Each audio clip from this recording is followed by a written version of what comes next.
Boa noite, Silene. Muito boa noite a todas. Por enquanto, só as mulheres aqui.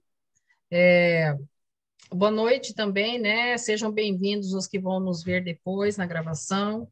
O tema de hoje eu que vou conduzir. É muito interessante, aprendi muito com esse tema, né? Consciência e alienação mental.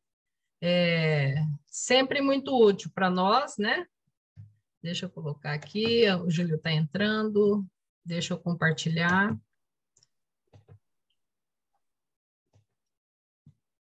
Ok. Agora eu vou abrir aqui. Eu vou abrir no livrinho hoje. Ok. Está todo mundo aqui? Boa noite, Júlio. Está entrando agora. Boa noite, boa noite. Boa noite, Júlia. Vamos começar agora, tá, Júlio? Já fizemos a prece, vamos começar agora. Aqui. Estamos na segunda parte, já terminando, gente. Esse mês a gente termina esse livro, né, que muito nos ensinou e ensina até agora, tá? Momento de Saúde de Consciência, a gente está nesse capítulo 18, Consciência e Alienações Mentais. Eu gostaria que vocês prestassem muita atenção nas imagens que eu coloquei, porque elas têm todo um significado, tá? Essa parte do cérebro que está uma pessoa presa, né? É a parte do cérebro nossa, do nosso cérebro mais primitivo, né? A parte do lobo frontal é onde está mais a consciência, já está mais desenvolvido, né? Tem todo um... depois a Olga tem os estudos aí da neurociência, até ela pode falar. Então, a gente vai ver isso. Hoje eu busquei essa imagem, e logo depois a gente vai ver uma imagem parecida com essa aí, no andamento do conteúdo da Joana. Então, eu vou falar primeiro agora, né, conforme o roteiro do capítulo dela, sobre a consciência, tá? Diz ela, né, a consciência encontra-se no homem em todos os estágios do seu processo evolutivo. Vamos aí fechar o som. Dá um barulho aí.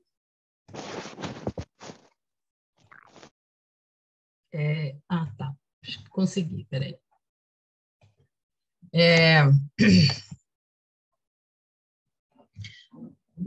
Aí é o seguinte, vocês estão vendo que entre parênteses eu coloquei 1, tá? Então ela vai numa construção assim. Então, nas faixas primárias, eu coloquei o nível 1, tá?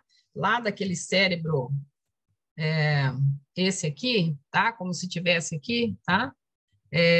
Manifesta-se como lampejos de discernimento, que o impulsionam para a conquista de degraus e patamares mais elevados. Então, essa é a faixa primária, segundo a Joana, assim que ela começa a dizer como é que constrói, como é que vai evoluindo a nossa consciência, tá?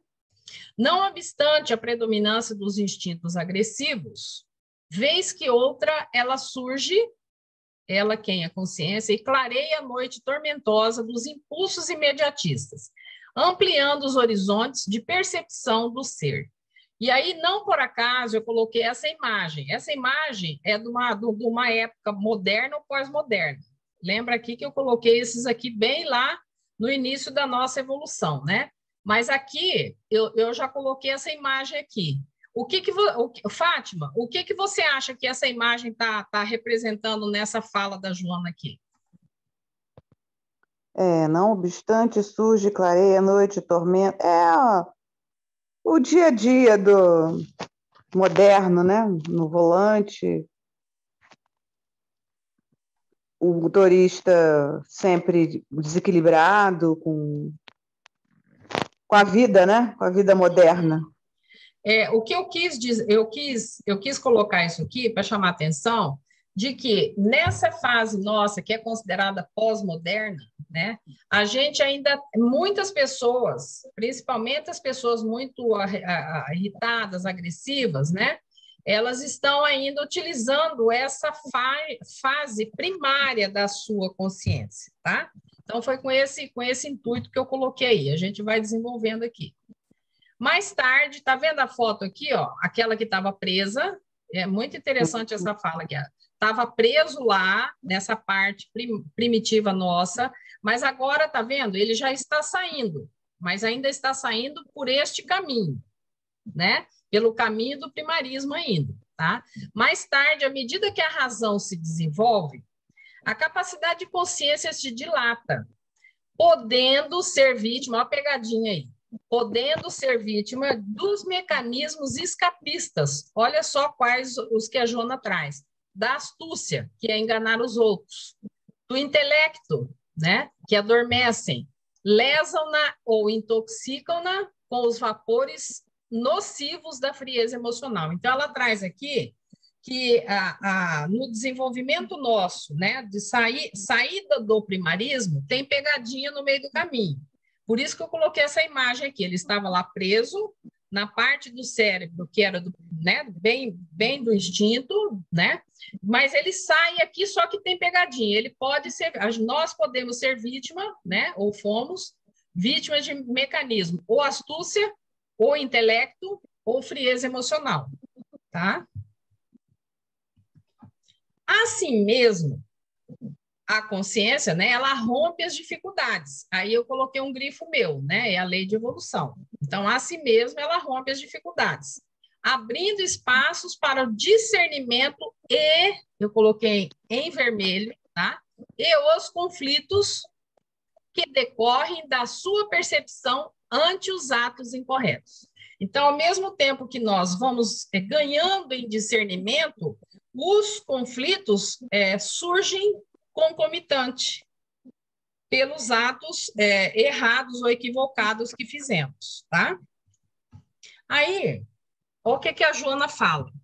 Enquanto é severa, né, enquanto essa consciência está severa, exigindo rudes reparações em relação ao erro praticado, detém-se... Deixa eu fechar.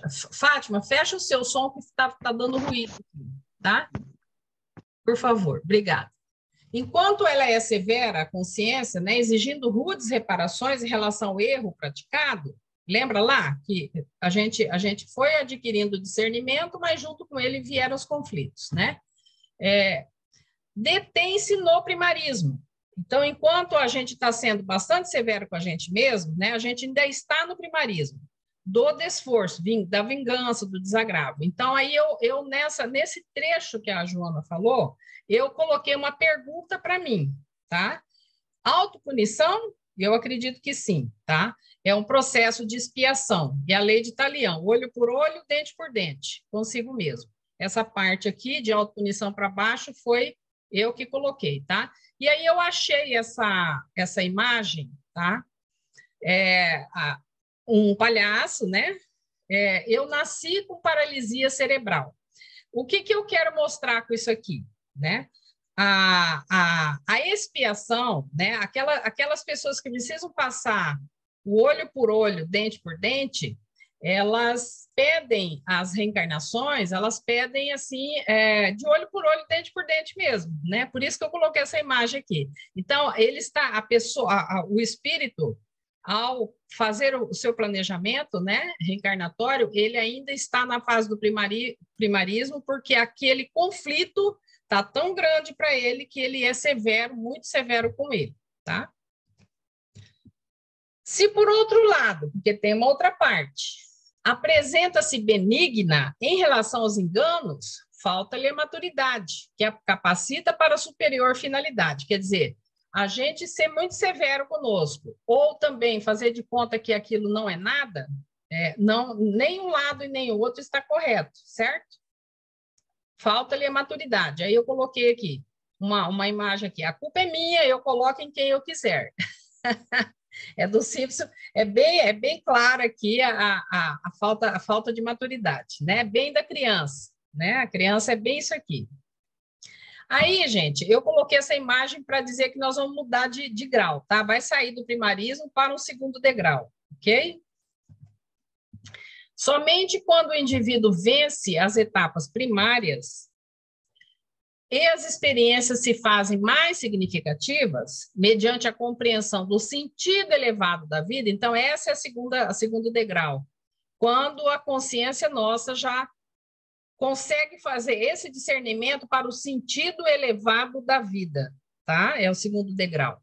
É que ela se manifesta com plenitude e passa a comandar o direcionamento da existência, revelando-se vitoriosa. O que a Jona está trazendo para nós aqui? Aqui a gente sabe do sentido, sabe para que está aqui, né? Sabe por que das situações que nós passamos, né? E que isso tem uma finalidade. E segundo a doutrina espírita, é o sentido da vida futura, né? Um dos sentidos, tá? Então, seria segundo esse capítulo da Joana, a fala da Joana, seria um segundo degrau nessa evolução da nossa consciência, tá certo? E passa a comandar o direcionamento da existência, revelando-se vitoriosa, ok? Então, sai um pouco do automatismo, né? Das pegadinhas, já tem aqui um nível de discernimento. A consciência é o árbitro interno, que se encarrega de estabelecer as diretrizes de segurança para a vida, variando a sua lucidez conforme o estágio de desenvolvimento alcançado, né? Então, vai variar aí, conforme nós aí, cada um no seu grau de desenvolvimento, né? De evolução. Somente quando se torna equânime, né? Somente quando a consciência se torna imparcial, constante, pode conduzir o ser com sabedoria. Então, não por acaso, eu também coloquei essa imagem aqui, ó, a consciência da inconsciência. Isso é muito importante. A gente saber que somos, muita parte de nós é inconsciente. Então, a gente tem que ter consciência do inconsciente, tá? Então, isso traz para nós um novo caminho, né? Descobrir o que eu tenho nessa caixa preta, vamos dizer assim, né? Que é o inconsciente. E esse árbitro interno, por conceito, o árbitro é o mediador, é o julgador, né? Para resolver questões em acordo das partes. A consciência é o nosso equipamento psíquico para nos guiar nos caminhos da lei divina. Então, assim, não tem que... Deus fala com a gente através da consciência, né? Alguma frase parecida com isso? Então, a Jona usa essa palavra árbitro interno, que nos traz segurança. A consciência fervilha, né? Quando, refletindo as leis de Deus, direciona a criatura para o bem, a aventura, o avanço tranquilo em clima de fé e esperança. Então, a Jona está dizendo aqui que esse caminhar dessa consciência refletida, discernida, né, ela necessariamente conduz o ser humano para o caminho desse bem. O que é esse bem? Estar de acordo, né, tanto em pensamento quanto em ação, de acordo com as leis de Deus. E aí eu coloco, então, uma pergunta, né? Mas quais são as leis de Deus, né? Faltou um S ali. Aí, de acordo com a ciência da religião judaico-cristã, são os 10 mandamentos de Moisés, né? Segundo a doutrina espírita, a lei divina, ou lei natural, né? Abrange as leis físicas e as leis morais. Vocês lembram aí dos 10 mandamentos, né? Amar a Deus sobre todas as coisas, etc, etc. Tá, vamos aqui, então, partir para um terceiro degrau, né? E aí eu coloco essa imagem aqui, né, do mar, significando a infinitude, né, o infinito, tá? E um ser em autoobservação, simbolizado pelos olhos, tá? A consciência enobrecida, então aí eu coloco como terceiro, e essas classificações eu que coloquei, tá, gente? A Jona não põe isso, não, eu que coloquei isso aí, tá? Se tiver errado, eu falo para os universitários, não foi ela, não. A consciência enobrecida, quer dizer, distinguida, né, discernida, estabelece o programa de reparação, lembra lá da expiação? A severa, né? Estabelece o programa de reparação com fundamento nas leis do amor e o devolução, nos mesmos códigos, sempre apoiada a justiça e a verdade. Então, quando a gente está no severo aqui, ó, enquanto é severa, a gente está ainda lá no primeiro nível, lá no primarismo ainda, tá no primeiro degrau, tá? Então, a gente tem consciência de um ato muito ruim que a gente acha, então a gente pede uma reencarnação aí de olho por olho e dente por dente. Mas a Joana diz aqui, eu já estou no segundo degrau, eu já vi o sentido elevado da vida, e agora eu estou já nesse terceiro aqui, a consciência enobrecida, quer dizer, eu já amadureci, né? Essa nova caminhada do segundo degrau, tá?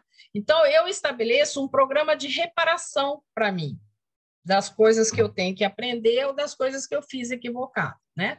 Ao invés de uma expiação, por exemplo, né? E aí, não por acaso, tá? Eu coloquei aqui um exercício da mediunidade, tá? No próxima quinta-feira vai ser consciência e mediunidade, né? Depois que eu fiz isso aqui, que eu lembrei disso, eu vou fazer esse link, né? Então, consciência e mediunidade será na quinta que vem. A mediunidade, o exercício da mediunidade, ele está dentro de um programa de reparação para os médiuns, certo? Eu posso fazer um bem a muitas pessoas, porque eu já estou no caminho do bem, lembra lá? Voltando aqui, né? A consciência fervilha quando refletindo as leis de Deus. Então, se eu estou nesse caminhar, eu vou direcionar as minhas ações para o bem. E aí eu ponho, então, essa imagem da mediunidade, mas poderia ser, por exemplo, de um cirurgião, né? E o que mais? Mesmo na área da política, olha, todas as áreas tem como a gente fazer programa de reparação, né? Fazendo bem a mais pessoas, e não só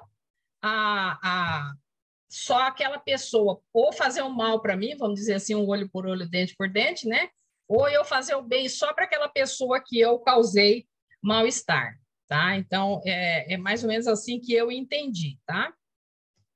Agora nós vamos, então, entrar...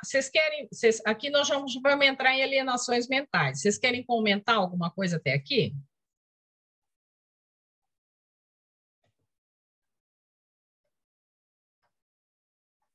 Querem ou posso passar para frente? Não, vou só falar rapidinho como que o estudo que a gente está fazendo sobre o livro da Dona Ivone Pereira, Memórias de um Suicida, estão muito paralelamente antenados com os estudos da Joana. Uhum. Impressionante. É bom porque a gente vai entendendo, né? Vai entendendo uma coisa, associa com a outra, né? Então tá, então eu vou passar aqui para as alienações mentais, tá? Aí eu trago aqui o conceito, né? O conceito do Jung sobre alienação mental, né? E aí ele vai falar da neurose e da esquizofrenia, tá? Da psicose, né? A causa radical da neurose, doenças do ego, isso é por minha conta, né? É psicogênica por natureza. Então, esses dois psicogênica, a palavra psicogênica, eu coloquei em vermelho, porque a Joana de Ângeles vai falar exatamente nesse ponto aí, tá? Então, o Jung fala, a neurose, a causa radical é psicogênica por natureza. É isso que ele coloca, né?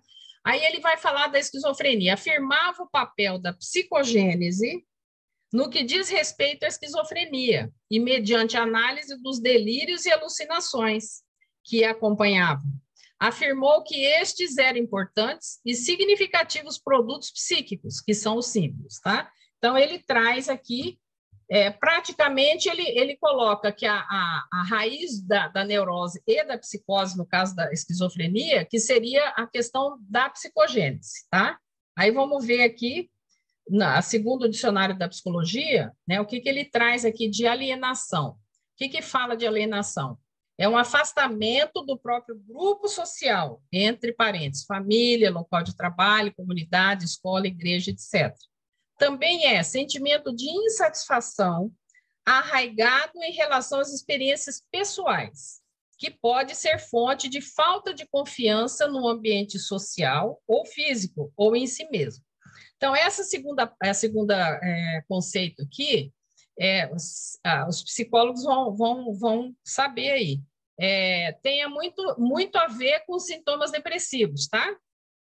Sentimento de insatisfação arraigado em relação às experiências pessoais, que pode ser fonte de falta de confiança no ambiente social ou físico em si mesmo.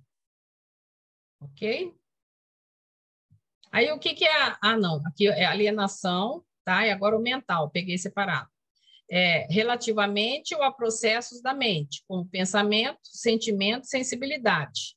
Se refere a eventos ou processos apenas particulares e subjetivos. Então, segundo o dicionário da psicologia, né, essa pessoa, ela não está com... A gente não pode dizer que ela está transtornada, tá? Que ela está incapaz aqui, tá? É um sentimento, né? É uma sensação através do pensamento, né? Do próprio sentimento e da sensibilidade. E aí vamos ver aqui o que a Joana traz sobre alienação mental. O que ela fala? Na psicogênese, e o que é a psicogênese? Né? Origem e desenvolvimento dos processos mentais. Então, ela traz isso aqui. O Jung trouxe lá, da neurose à psicose, né, dizendo que está na psicogênese, está na natureza, né, na natureza da psicogênese, ou psicogênico da natureza, né, que ele usa aqui. Peraí. Psicogênica por natureza. E aí a Joana traz, na psicogênese profunda das alienações mentais, encontra-se a consciência de culpa. Olha o que a Joana traz. Geradora dos tormentos que se apresentam como processos de reedificação, recompondo os painéis do dever, mediante os dolorosos mecanismos da desordem mental. Gente, Deus é perfeito, porque mesmo numa consciência de culpa, né, o que está dizendo aqui? Ela também tem uma finalidade, é a finalidade da reedificação, da reconstrução, da reavaliação, né? Recompondo os painéis do dever mediante os dolorosos mecanismos da desordem mental. Então, se a pessoa está na fase do primarismo, ou então naquelas pegadinhas lá, né, intelecto, astúcia e frieza emocional, ela está sujeita, né, a entrar nessa alienação mental se ela tiver uma raiz, né, no espírito, vamos dizer assim, né, de uma culpa, certo? É que assim, né? Deixa eu ver se eu estou entendendo. É que a culpa, né? Ela pega o Homer Simpson lá, né? A culpa é minha, eu faço com ela o que eu quiser. Quando a gente está nesse processo, está no processo dos primatas, né? Lá atrás.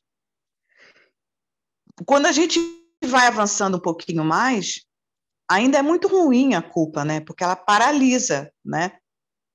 Isso. Mas quando a gente tem essa visão ampliada das possibilidades com os estudos da doutrina espírita, a gente começa a entender que a culpa ela pode ser um fator impulsionador, mas não assim sentir como culpa, né? Porque a gente pode reparar erros, né?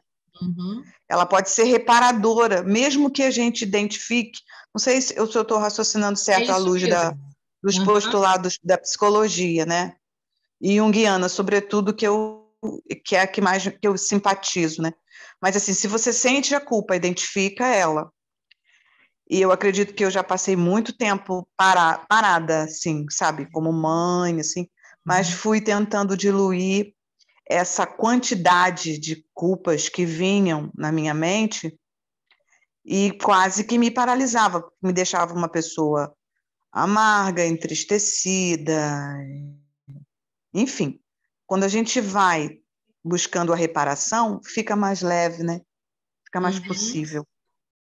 O Júlio também está querendo falar. Fala, Júlio. Uma colocação aqui em relação ao seguinte.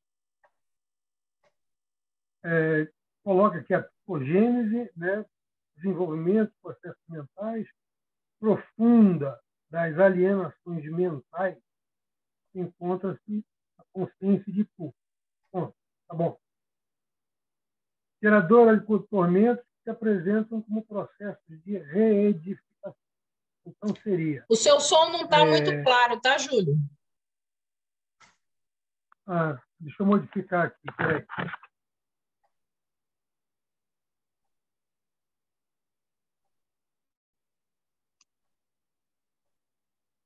Alô? Aí, agora tá legal. Agora ficou bom. Bom, então, repetindo aqui. Psicogênese profunda das alterações, das alienações mentais, encontra-se a consciência de culpa, e gera tormentos que se apresentam como um processo de reedificação. Isso, para mim, significaria que o processo de culpa ele é um fator de contribuição para você reorganizar ou reconstruir alguma coisa que não ficou muito bem definida. Isso. Muito bem.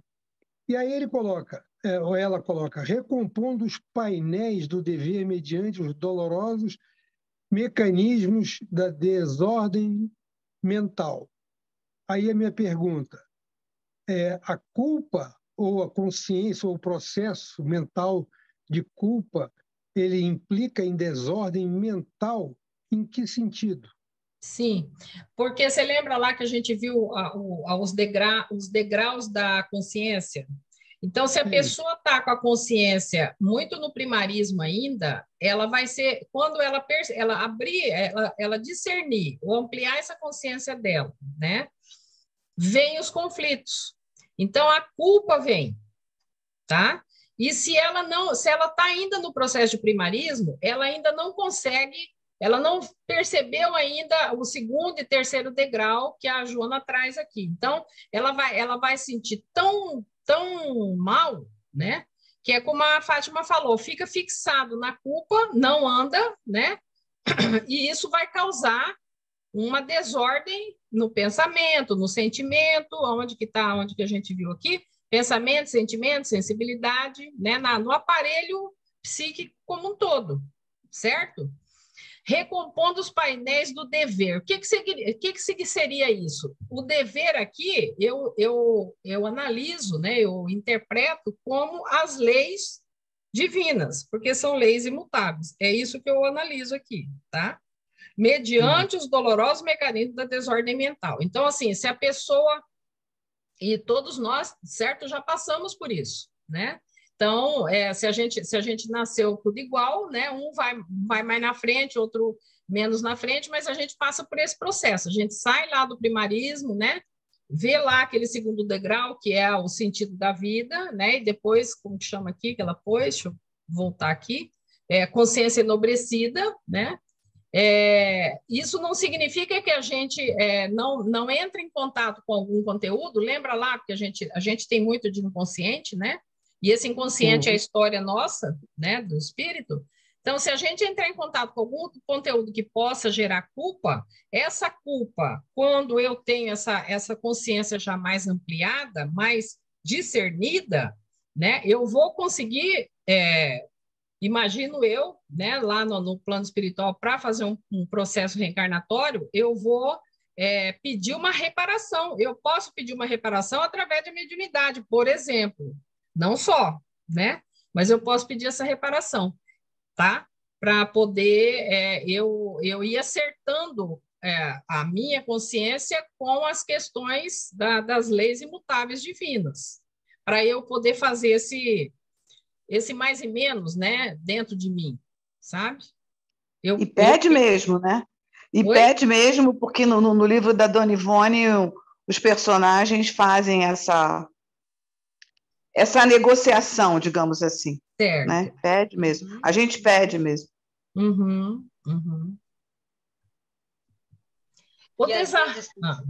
Vamos lá. Às vezes também a questão de você vir em um núcleo familiar é uma reparação. Né? Você vir... Também. E aí você acaba girando em torno, né, por exemplo, eu tenho uma irmã que tem esquizofrenia, né? E ela veio tem o objetivo dela vir, né, nessa família, né? Sim. E essa questão dos símbolos, que o esquizofrênico entra muito em contato direto com essa questão dos símbolos. Por exemplo, quando desestrutura alguma coisa, eu vou dar um exemplo, né? Minha mãe foi internada no sábado, na sexta para o sábado, está ainda em convalescência e tudo, então altera o ambiente familiar. Quem primeiro capta, né? Quem primeiro está ali se desorganiza primeiro é justamente a pessoa que consegue captar pela esquizofrenia, que ela entra em contato direto Aham. com os símbolos, ela desestrutura primeiro. Uhum. Então, Uhum. Que ela interessante. puxa, ela mostra, né, pelo comportamento dela, pela desestruturação, ela mostra para o ambiente familiar, né, como é que está, né? Então, eu queria colocar esse exemplo, né, porque Legal. acontece isso, né? Uhum. Exatamente, muito bom, muito apropriado o seu exemplo, Cláudia. Obrigado por compartilhar da tua história. Oi, Olga. Edna, então, até essa pergunta que o Júlio fez, né, referente assim, essa recomposição desses painéis de dever, né? Na verdade, um pouco do que a Fátima disse, com o que a Joana nos explica antes, porque ela nos explica antes como funciona a questão da consciência, Uhum. para dizer por que que ocorrem as alienações mentais, né? Exatamente. Quando nós somos primitivos, a nossa consciência ainda, apesar desses lampejos iniciais que a gente tem, ela ainda é infantil, ela ainda é primária, então ela ainda não consegue se responsabilizar verdadeiramente pelos seus atos, pelas suas ações em si. À medida em que a gente cresce em consciência, a gente cresce em capacidade de ter culpa. E aí eu me lembro do Bert Hellinger, da Constelação. sistêmica, Ah, tá. que ele fala que aquele que só o adulto é capaz de superar uma culpa. Ah, e ele fala E isso. após a superação da culpa, esse adulto está mais forte. Porque a criança, ela não consegue ter culpa, esse sentimento complexo da culpa. Uhum. Que interessante. Isso é um processo evolutivo. E o que a Fátima falou que em alguns estágios a gente se cristaliza na culpa, a gente se paralisa. Por que que a gente se paralisa? Porque a nossa emoção, o nosso aparelho psíquico, ele não está suficientemente adulto para tomar as decisões e operacionalizar as decisões que devem ser tomadas. Porque muitas vezes reparar uma culpa significa você abdicar de uma série de crenças que você tem, inclusive sobre você mesmo. Uhum. Então, a gente fica andando em círculos, né? Ali cristalizada naquela culpa, e não se mobiliza. Quando a gente consegue operacionalizar o que a emoção, o que o tormento, o que a dificuldade está nos movendo, porque a emoção, ela é um mecanismo de impulsionar a gente para uma ação. Quando a gente consegue sair da cristalização e ir para uma ação, às vezes até a gente vai para uma ação desastrosa, né? A gente vai reparar uma culpa de uma forma desastrosa. Por exemplo, eu me lembrei agora, inclusive, dos 12 passos dos Alcoólicos Anônimos, né? Que ele fala que reparar sempre que possível os erros passados. Por que sempre que possível? Às vezes, numa determinada situação, eu me envolvi com uma pessoa, por exemplo, que é casada. E aí eu vou reparar a culpa como? Contando para a mulher da pessoa, para o marido da pessoa que eu fui lá Não. É sempre que possível. Então, muitas vezes, a emoção, ela de forma desordenada, nos leva a uma reparação que ainda não é a melhor, mas é o processo de aprendizado. Então, por isso que ela fala aqui, processos de reedificação, recompondo os painéis do dever, mediante os dolorosos mecanismos da desordem mental. Por quê? Porque a desordem mental, ela nos coloca num patamar de maior sensibilidade para a energia. Oi? Eu acho que é assim, eu estou entendendo você falando assim, é como se a gente conseguisse sair do excesso de sentimento e fosse para o lado racional, mais racional, né? Não é. É quando a gente consegue ordenar os nossos pensamentos e discernir como reparar. Porque, veja só, às vezes eu não consigo reparar uma culpa. A pessoa morreu. Eu vou rezar, eu vou pedir desculpa, tal, mas como é aquela posição que Cristo fala, vá e não peques mais. Cristo não pegou e apedrejou a mulher adúltera. Ele começou a escrever os erros daqueles que queriam apedrejá-la no chão. Mas aí é que tá, aquele que não tiver falhas, que atire a primeira pedra. Pois e aí, eles começaram a ir embora. E aí ele virou para a mulher adúltera e disse, ele não disse para ela, vai lá, se apedreja você mesma, se bate. Não, ele só disse, vá e não peques mais. Esse vá e não peques mais aprenda com o seu erro. Olhe para o seu erro, para a sua situação e siga em frente. Que é o processo mais adulto possível. Beleza, errei. Posso reparar? Posso. Então, agora, o que eu vou fazer? Daqui para frente, como é que eu vou fazer? Né? Por isso que eu trouxe ali como exemplo a mediunidade. Eu estou dizendo assim, no caso além de não só da personalidade, mas do espírito imortal. Então, a pessoa reviu, desencarnou, reviu tudo, e aí arruma lá uma chance para voltar. E aí ela vai ter que, então, ela já tem um nível de discernimento na consciência, né? Então ela vai ter que acertar algumas coisas dessa existência, né? Então aí ela pode pedir, por exemplo, a mediunidade, por exemplo, não é só isso, né? Eu coloquei mediunidade porque a próxima aula nossa vai ser consciência e mediunidade. Eu achei assim que seria oportuno. E aí, gente? O pessoal pode ter pedido vir como psicólogo também, né, Edna? Pois é, né? Pois é. Ô, Júlio, você ficou esclarecido ou não? Não, está tudo bem. Está tudo bem? Eu vou seguir aqui, tá?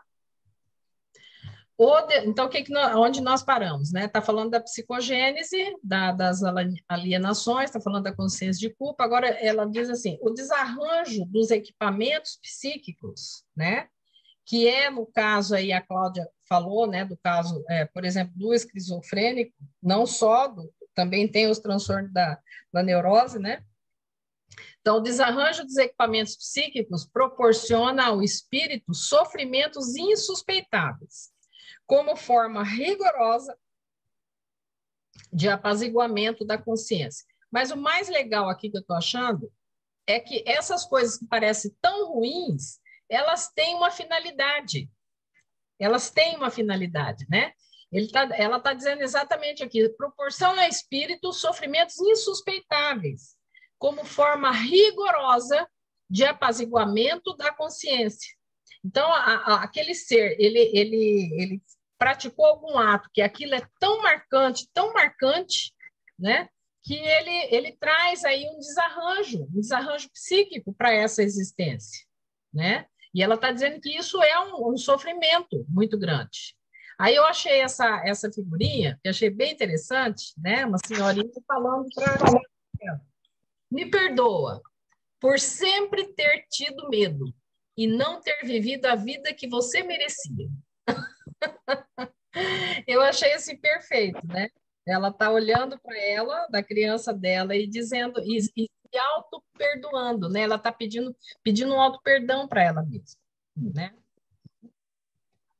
Sendo o homem o autor da sua realidade moral, através da conduta que se permite no curso das existências corporais, em cada etapa elabora um método de crescimento interior pelo que realiza, né? Então, a Jana está dizendo aqui, ó, já seja uma consciência primária, mas já não tão primária assim, ela já está migrando da segunda para a terceira, a gente ainda tem um resquício da primeira, quem que não xinga, né? Aquele rapaz lá naquele carro. Então, assim, quando a gente está nesse período, a gente entra em contato com essa parte ainda. Então, é o processo nosso, né? Então, ela está dizendo aqui que nós somos responsáveis, nós somos autores da nossa vida, né? Da nossa realidade, né? Então, ela está dizendo, em cada etapa, nós, né, elaboramos um método de crescimento interior, né?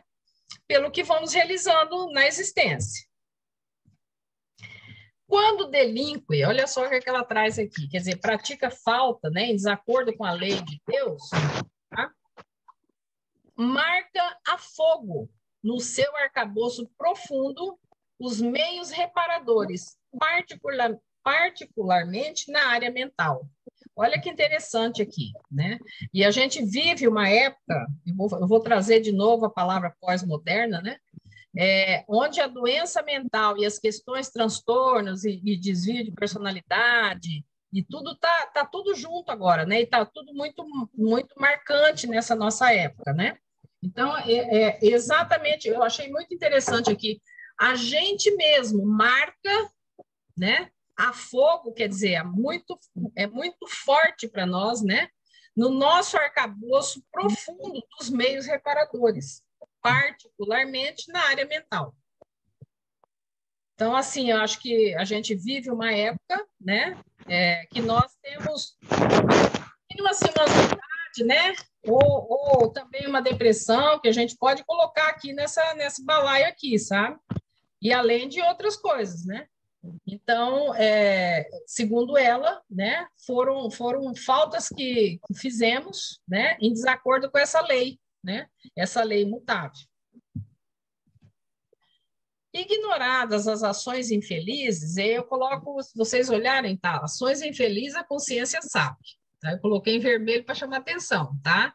Ignoradas as ações infelizes que a justiça humana não alcança, a consciência que sabe desarticula os complexos mecanismos da razão em desequilíbrio que somente a dor liberativa recomporá, tá? Então, assim, lembra lá que a gente viu lá que a gente tem um árbitro interno, né? Então, mesmo que a gente pratique uma ação falha, uma ação equivocada, né? E, geralmente a gente pratica pode ser conosco mesmo, né? Por exemplo, uma tentativa de suicídio é com a gente, né? Mas a gente também, quando a gente a gente está nesse mês de setembro agora, né? A gente também, quando pratica um ato desse contra eu mesma, né? Eu estou praticando também contra todo o sistema onde eu me manifesto, né? Então, não é só para mim. Ou então eu faço alguma ação... eu acho que dá para trazer esse aí, por exemplo, de querer não viver mais, né? A justiça humana não alcança isso aí. Quer dizer, a pessoa que ela tentou, por exemplo, um suicídio, ela não vai ser punida, né, pela lei humana, certo? Ela não vai ser punida. Mas a consciência dela sabe, né? Então, é isso que a Jana está falando, ações infelizes que a justiça humana não alcança, a consciência que sabe desarticula os complexos mecanismos da razão em desequilíbrio, que somente a dor, tá vendo aí, gente? A dor, ela tem um papel, né, no nosso processo evolutivo, ela tem um papel, a dor eliminativa, liberativa, recomporá. E aí eu coloquei essa imagem, porque, assim, uma moça, né, que está olhando o infinito, né, deveria estar numa liberdade, né? Ela está dentro de um vidro hermeticamente fechado, né? Quantas vezes nós podemos estar numa condição assim, dentro de um vidro, né? Fechadinho, olhando para fora, né? Olhando para fora, mas presos. No quadro das alienações mentais, seja nas psicopatologias, né, conhecidas e academicamente estudadas, ou nas graves obsessões, é muito interessante essa parte, ou, ela põe ou, nas graves obsessões, é a consciência culpada que faculta a instalação do mal, que se exterioriza de maneira rigorosa em processo de reajustamento e reequilíbrio. Tá? Então, ela traz... Tem alguns casos, né, que a grave obsessão, ela anda junto com uma doença mental, tá? Às vezes ela anda junto, né? Então, está na raiz dessa consciência culpada, tá? É isso que ela está trazendo aqui.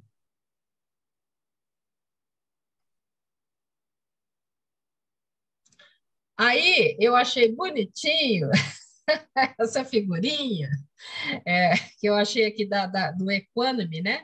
E está escrito embaixo, não sei se dá para vocês verem aí, psicologia e terapias integrativas. Não sei por que essa figura apareceu quando eu pus a palavra para captar a imagem, né? E eu lembrei muito da ABRAP, né? Que a ABRAP, ela trabalha a psicologia com as terapias integrativas, né? Eu achei muito legal, muito simbólico, né? Essa figura. Vamos ver o que a Jona fala aqui. A consciência equânime, né, que é imparcial, constante, se mantém com os recursos, aí ela vai colocando como fazer, tá, gente? Aqui ela vai dar agora as dicas, né? Mantém com os recursos dos bons pensamentos e das reflexões, que são os meios valiosos ao alcance do ser para a sua plena edificação. Então, aqui, eu acho que dá para a gente pegar aí. A pessoa ela não tem religião, ou se tem é uma outra religião. Nós temos a nossa, né? Mas não é todo mundo que professa a mesma convicção nossa. Então, assim, se a pessoa procurar informações, né, o livro, o filme, ou sei lá, para que ajude ela a melhorar o padrão de pensamento dela, seja livro de autoajuda, tudo é válido, né? E das reflexões daquilo tudo, a Joana de Ângeles diz que isso é um recurso que vai auxiliar, né? Essa consciência de culpa, essas dores, né, que a pessoa passa. A consciência lúcida, né, clara e tranquila é a terapeuta segura para as alienações mentais, razão pela qual todo paciente que requeira a saúde não se deve excusar ao trabalho hercúleo extraordinário de pacificar-se, usando, aí ela vai dar vários recursos aqui, tá? Edna. Oi. Tenho uma dúvida, por favor, desculpa de interromper. Não, mas assim, nós temos um primo aqui esquizofrênico, né? Tá. E aí veio uma dúvida, assim, quando ele foi internado 2 vezes nessa pandemia. Uhum. E agora ele resolveu que vai morar sozinho. E as minhas primas estão, assim, em cólicas, muito preocupadas, para ver se isso daí vai adiante. Quando está como ele foi internado, como ele está sobre medicamentos, quando o paciente está sobre medicamento alopático, ele faz esse exame de consciência? Passa. Olga, você quer explicar aí? Cláudia? O esquizofrênico, ele não tem... Ele não... Estão me ouvindo? E sim, eu estou. O esquizofrênico, ele se torna uma pessoa muito egoísta. Ele não consegue ver a volta dele. Uhum. E ele não consegue discernir também né? O que é bom para o ambiente, o que não é, sabe? Então, ele tem essa frieza, sabe? Emocional, assim. Não se liga um pouco, né? Com o outro. Ele tem esse distanciamento pela própria característica da doença. A gente está muito preocupado, porque como que uma pessoa dessa vai conseguir morar sozinha, né? A Olga também quer contribuir. Vamos lá. É que as premissas em que a estrutura do pensamento dele se organiza não são sempre verdadeiras. Às vezes elas decorrem do próprio delírio, da própria desagregação. Então, muitas vezes, não dá para, assim, se ele não tiver com acompanhamento psicoterápico, às vezes dificulta muito que ele mesmo perceba os caminhos que ele está percorrendo em nível de pensamento. Né? Agora, hoje em dia existem fármacos que têm possibilitado a vida praticamente normal de pessoas esquizofrênicas. Tá difícil porque agora as 3 irmãs dele estão se juntando e proporcionando essa opção dele de morar sozinho. Só que aí elas já sabem, né? E estão dividindo isso comigo aqui desde que eu cheguei aqui, essa preocupação. Ele vai parar de tomar os remédios, ele não vai continuar. Esse é um problema, né? Eu não sei se a Cláudia tem essa contribuição, porque geralmente o esquizofrênico, né, o bipolar, tem uma dificuldade muito grande de continuar tomando a medicação. E se não tomar a medicação, Fátima, surto é certo, tá? Então, assim, elas estão com uma batata quente na mão, né? A Olga deu uma dica aqui, um acompanhamento, porque não dá para fazer um tratamento, né? Um acompanhamento, um acolhimento, né? Psicológico seria muito bom junto com o psiquiátrico, tá, Fátima? Ajudaria muito, inclusive, para os cuidadores. Não, ele estava fazendo isso. Quando ele sentiu dor física, ele admitiu ser internado, entendeu? Passou a ter uma dor física, porque ele bebe, ele é alcoólatra. Nossa Senhora. Então, quando doeu o físico, aí ele aceitou ser socorrido. Por isso que ele foi internado. E aí lá ele ficou no Pinel, aqui no Hospital Público do Pinel, da FRJ, né, do Rio de Janeiro. Mas, Fátima, ele deve ser maior, né, de idade, claro, adulto. E aí, assim, se ele bater o pé, o que as irmãs podem fazer? Não tem muito o que fazer. É muito difícil. Né? É muito difícil. Reza para Deus, porque não é fácil, não. Vamos continuar aqui. Elas tentaram, na pandemia, fazer à distância, né? Pagaram um tratamento espiritual à distância. Também. Foi aí que ele surtou. Foi há um ano atrás ele surtou. O tratamento espiritual surtiu tanto efeito que ele surtou de dor. E aí ele pediu socorro. Ele pediu. Tá. Bom, então, a Joana de Anjos está dizendo aqui, né, que a consciência clara, né, lúcida e tranquila é a terapeuta segura para as alienações mentais, razão pela qual todo paciente que requeira saúde, quer dizer, o paciente também tem que requerer, né, ele tem que querer, né, não se deve excusar ao trabalho extraordinário de pacificar-se usando, né, e aí ela põe aqui, usando a oração, usando a meditação, né? Usando o autoconhecimento, que está nessa figurinha aqui do espelho, e as ações enobrecedoras, né? Quais são as ações enobrecedoras? Né? As ações no bem, né? De troca, de partilha com o outro. são equipamentos, né, propiciatórios para uma consciência de paz responsável pela conquista do progresso. Aí, na questão de número 834 do Livro dos Espíritos, Allan Kardec indaga. É responsável, e aqui também é muito interessante essa resposta, tá, gente? É responsável o homem pelo seu pensamento? Perante Deus é a resposta, né? Somente a Deus, sendo possível conhecê-lo, ele o condena ou absolve, segundo a sua justiça. E aí eu coloco a sua lei imutável. As alienações mentais são, pois, a condenação de Deus, mas não a pessoa. Lembra lá que você falou de Cristo lá com a mulher adúltera? As alienações mentais são, pois, a condenação de Deus aos pensamentos e atos incorretos da consciência primária equivocada.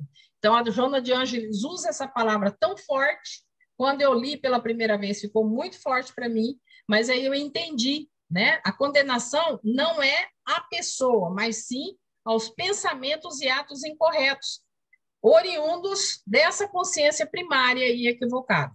E aí vamos lembrar a fala até da Olga mesmo, como se fosse uma criança, e Deus sabe disso, né? Se nós sabemos, imagina o Criador, né? A questão do acerto com a lei divina, ela é de acordo e em proporção, né, ao nível de consciência que essa pessoa tem, né? Não é igual para todo mundo, vai depender do nível de consciência. Então, quem que vai arbitrar isso aqui? É o nosso Criador, né? Então, ele está falando ali. Porque, gente, pensamento é uma coisa muito única, né? A gente não tem, até fato de falar, eu pensei nisso, pensei aquilo, mas ninguém está lá dentro da cabeça da gente para saber como que chegou isso, que jeito que a gente, né, refletiu. É só Deus mesmo. Então, essa pergunta é: responsável o homem pelo seu pensamento? Olha só, é responsável? Perante Deus é. Somente a Deus, sendo possível conhecê-lo, ele o condena ou absolve, segundo a sua justiça. As alienações mentais são, pois, a condenação de Deus aos pensamentos e atos incorretos da consciência primária equivocada. Então, assim, ele é, assim como Jesus, né, que no exemplo que você deu, Olga, né, da mulher adúltera, Jesus não condenou a mulher, ele não condenou e nem iria fazer isso, né? Ele só disse para ela: vá e não peques mais. Então, o que essa resposta aqui dos espíritos está dizendo, né? Essa condenação, entre aspas aí, né, seria aos pensamentos e atos incorretos. Então, quando a gente está levando o pensamento, nós baixamos o nosso padrão e a gente já tem uma consciência mais discernida, né? Senão a gente não estaria ouvindo isso aqui, passando isso, né? Ouvindo aqui todo mundo junto. A gente tem que estar aquele orar e vigiar, né? A autoobservação da meditação, sempre em autoobservação, não para julgar, mas para perceber que a gente tem que mudar o padrão, se estiver baixando, né? Na questão do pensamento, que é muito importante. Por quê? Porque o pensamento forma, e é lá na lição que a Fátima fez, o pensamento forma através do fluido espiritual, né? Que é o derivado do fluido cósmico. Então, a gente precisa desse material, né, para poder formar esse pensamento na cabeça de nós mesmos. Né? O livro é esse aqui, né? Não, foi a lição da Joana que você falou, que aí a gente falou de pensamento, aí na outra era eu, aí eu emendei. E aí eu peguei da Gênese, aí eu não esqueci mais. Então, toda vez que fala pensamento, eu lembro daquela lição, sabe? Então, gente, baseado nesse conteúdo da Joana, o que eu cheguei à conclusão, né, através dessa imagem aqui? Vamos renascer a cada dia, né? Nos tornarmos criança no colo de Jesus e nos entregar literalmente para esse mestre, se a gente realmente tem o mestre como guia, né, como condutor, né, para nós, para a nossa evolução. Então, eu pus essa imagem para a gente não esquecer, né? A gente pode renascer todo dia.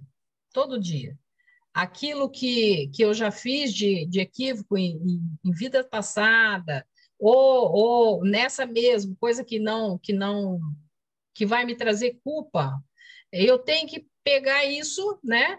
Se eu tenho uma consciência já discernida, me colocar no colo, como uma criança no colo de Cristo, né? E daqui para frente fazer um novo caminhar, né? Reparando aquilo tudo de várias formas. A gente tem muitas modalidades de reparação, certo? Aí, agora, a gente encerra a apresentação e eu quero perguntar para cada um aqui, né, o que fica para cada um, né, desse tema. E aí a gente vai interromper aqui o compartilhamento.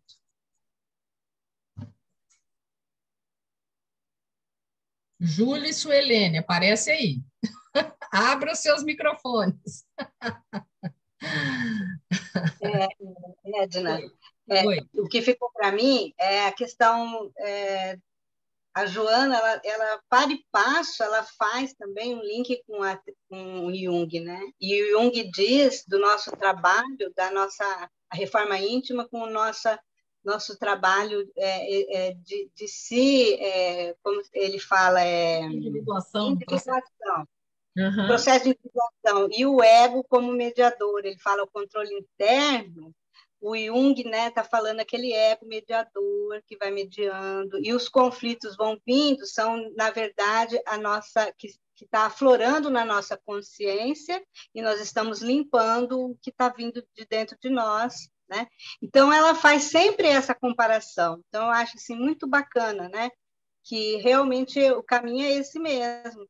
E, ao mesmo tempo, nós que somos espíritas, da gente alinhar sempre o pensamento para elevar a nossa vibração, para que a gente não atraia, né, os irmãozinhos, no caso, como espírita, mas dentro da teoria junguiana, para que a gente não fique preso no complexo. Exatamente. Né? A gente se libertar do complexo, para sair daquele círculo vicioso que ela diz, que a gente está preso no complexo.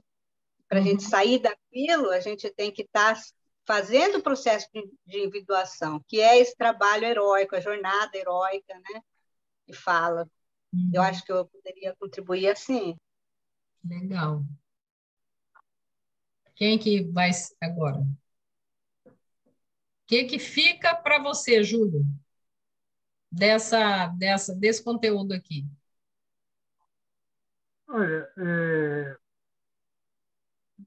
dentro da ideia, né, de que todo processo, né, e aí muito mais assim, né, tudo aquilo que é doloroso, tudo aquilo que traz... Ficou ruim de novo a qualidade do seu som, Júlio. Dá uma mexida aí, tinha melhorado. Mas não tem que melhorar, não. Então, continua. É que aquela hora ficou bem nítido, né? A hora que você mexeu aí. Melhorou agora? Melhorou. Porque eu estava usando aqui um alto-falante. Ah, agora ficou ótimo. Pois é. Então, dentro dessa ideia, né, de que todo o processo de aprendizado, de reparação, de melhoria, transformação, implica em situações que às vezes são de dor, de sofrimento, né? E os quadros de alienação mental não fogem a isso. Porque assim, a alienação mental, até onde eu imagino, né, significa que a gente precisa dar uma parada num determinado momento, e essa alienação mental exatamente funciona como um freio para a exacerbação de pensamentos, de ideias, e que aí você assim, é restringido dentro da sua capacidade de pensamento, né? Então, e aí você entra num processo de reconstrução, de reequilíbrio, de nova formação mental dentro de outros patamares, dentro de outras considerações que fazem com que você tenha que, de uma certa forma, quase que fazer um restart e para superar exatamente essa antiga forma de mental, né, de pensamento e de avaliação. Então, a gente passa exatamente por essa condição, né, revisora de estados mentais, para redefinir parâmetros, redefinir princípios, reordenar a associação de ideias, né? Você refazer essa associação, exatamente para você voltar, dar um passo atrás, como mais ou menos isso, né? Dar um passo atrás e, olha, vamos dar uma modificada aí, porque a coisa não estava funcionando. Uhum. Então, Júlio, oi. Júlio, se você pudesse resumir uma palavra, uma frase, o que ficou para você desse conteúdo? Eu diria reconstrução. Reconstrução, ótimo, ótimo. Uhum. Bem isso.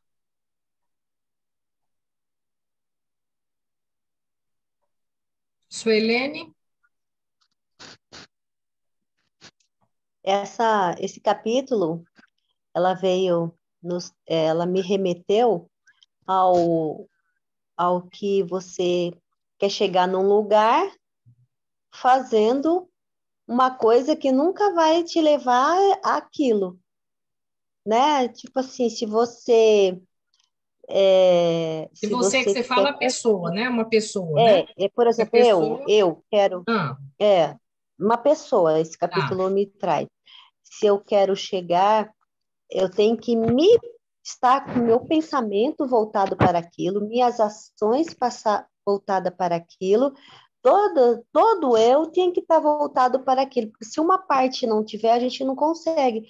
Ou pensa que avança, mas não avança, seja por causa do ego, seja por causa da dor, seja por conta de várias funções. Uhum. Se tivesse uma palavra para você resumir o que você vai levar dessa lição, qual seria a palavra? Seria alerta. Alerta. Né? Uhum. Alerta. Uhum. Olga? Para mim, assim, fica... Essa frase da Joana vamos dizer assim, me acendeu luzes na minha mente, né? A consciência é o árbitro interno. Uhum. Se encarrega de estabelecer as diretrizes de segurança para a vida. E aqui eu senti esse árbitro interno como não como um juiz, mas como um mediador. Isso. Como aquele que consegue ajuizar as situações e nos levar em segurança. Uhum. E é uma coisa que a Fátima perguntou assim: você sai do sentimento e vai para a razão? Não, você usa os sentimentos com razão. Né? Você faz um equilíbrio. Que é isso? Que é a coisa mais difícil do mundo. Para nós, é o equilíbrio. A gente sempre está polar, né? Ora num lugar, ora no outro, né? Então, esse árbitro interno, para mim, foi o que mais me chama a atenção. Uhum. Fátima. Não, é o que vocês falam, assim, tento arrumar na minha mente, resumidamente, é orar e vigiar. Orar e vigiar o quê? Pensamentos, sentimentos. E aí eu tenho ficado com uma máxima, assim, uma perguntinha, assim, ultimamente, um questionamento socrático, assim, o que você prefere? Ser feliz ou ter razão?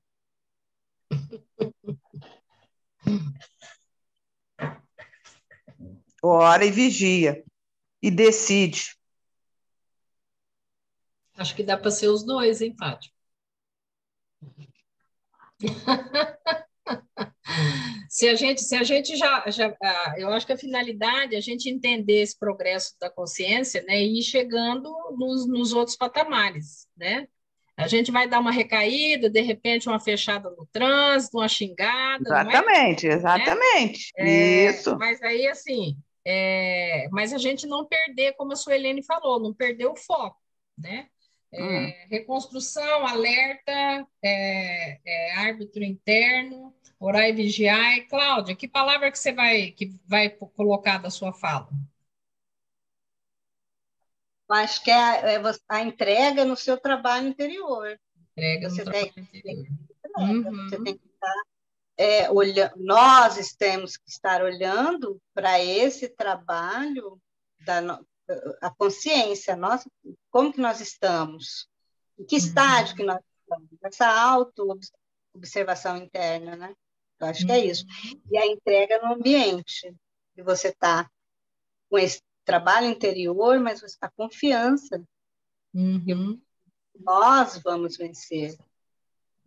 Gente, eu vou ficar com aquela última figura, tá? Eu quero fazer um exercício comigo a cada dia que raiar, a cada nova experiência, né? Que cada dia é uma experiência, uma aventura. Eu me colocar literalmente, né? Como uma criança, tá? Que é entrega, né? A uma criança a Jesus, mas literalmente mesmo, né? Esse símbolo, né? Desse guia que é através do árbitro interno, né? De tudo que ele deixou. Esse é o nosso mestre. A gente escolheu esse mestre. Poderia ser outros mestres, outros que já vieram antes dele, né? A gente tem o Jesus como mestre, né? Então, para mim ficou assim, eu estava terminando de fazer e aí surgiu essa imagem, ela foi muito forte para mim, sabe? Então, eu quero a criança no sentido de estar entregue, né? Da pureza do viver, né? Mais centrada, né? Mais nesse caminho, sabe?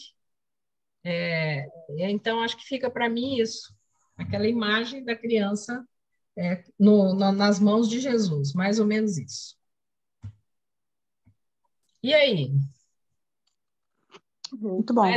Mais alguma observação? Mais algum comentário? Tudo bem por aí, Júlio? Tudo bem. Tudo 100%. Ótimo. Então, fiquemos, né? Fiquemos com mais essa semente, né? Na nossa consciência, nossa razão, nosso raciocínio, nosso sentimento, e que possamos seguir em frente. Sempre é muito bom, né? Conforme mesmo a Joana, esse conteúdo, né? Sempre é muito bom a gente ter informações que nos elevam, né? Que traz para nós, nos ajudam mesmo. É uma ajuda. A gente aqui só tem 5 sentidos, né? Às vezes o sexto sentido aparece aí de vez em quando, mas nós só temos 5 sentidos. A gente precisa de ajuda, né? E as informações. É que a Joana nos instrumentaliza, né? Sim. Uhum. E aí, quando ela nos instrumentaliza, a gente fica mais munido de forças, né? Sim. Se fortalece. Aí, assim, a lida do dia a dia, né? Cada um tem a sua, e um dia é melhor, outro dia nem tanto, e assim vamos, né? A gente tem esse cultivo, né? Dentro de nós, ou num encontro desse, ou leituras, né? Ou coisa que vá nos ajudar. Acho que a gente precisa disso. Porque só 5 sentidos é pouco. Por isso que oração, meditação, conhecimento, né? O trabalho do bem. Eu digo que nós não temos só 5 sentidos, não. Porque na medida que a gente vai assim, evoluindo, né, espiritualmente, nós vamos adquirindo outros sentidos que não são sentidos assim materiais, físicos, né? Uhum. e que se sobressai aos outros. Então, Júlio, mas a grande maioria de nós, né, através da consciência, do ego, né, a gente utiliza mais esses 5 mesmo, né? Existe o outro, sim, mas são poucas pessoas despertas. A grande maioria não, né? Por isso que eu digo, na medida que a gente vai assim, crescendo, né, vão despertando esses outros sentidos. Outros sentidos, com certeza. Que são assim, muito interessantes quando você percebe, né, que você tem Os sinais. esses outros sentidos. Muito legal. Aquele livro, Edna, da Brené Brown, tem sido para mim assim um grande balizador, né, de um ano para cá. Ele dialoga muito com os postulados da Joana, né? O título do livro é Coragem de Ser Imperfeito, né? Quando a gente se reconhece imperfeito e a gente começa a trabalhar sentimentos como humildade, capacidade de resiliência e tal, então isso nos auxilia muito. Eu falo por mim, porque enquanto eu não tive acesso a essas ferramentas, eu fiquei muito patinando, né? Chovendo no molhado, né? Tá vendo me comprazendo com a minha ansiedade, com a minha pressa, né? Achando que era eu que era perfeita, que o resto da família ia ficando para trás, só eu que ia para frente. Então, só sofrimento, né? Esse livro que você falou, Fátima, ele ajuda muito quem tem o pecadinho de defesa do perfeccionismo, né? Ajuda muito. Porque nós somos, Eu me identifiquei geral, nós não estamos prontos, e não somos perfeitos, e a gente não pode exigir isso da gente, e nem dos outros, né? Me identifiquei muito com esse livro. Ele passou a ser o meu de cabeceira. O nome do livro. Não sei se eu tenho fácil ele aqui. Ela me deu. A Coragem de Ser Imperfeito. A Coragem de Ser Imperfeito. É bem legal esse livro mesmo. Brené Brown. Eu vou botar, então, no grupo. Põe lá. Tá. Então, gente, a gente tem que ter gratidão, né, por todas as informações que recebe daqui e dali, né? Às vezes, através de imagem, através de livro, de música, de tudo. Acho que a gente tem que estar, como o Júlio falou, né? Se a gente tiver com esses sentidos mais ampliados, a gente vai agradecer cada informação que chega, de qualquer forma, né? Para a gente. Isso tudo é para o nosso crescimento, né? Um beijo para vocês. Até a próxima quinta. Eu vou, então, dar boa noite.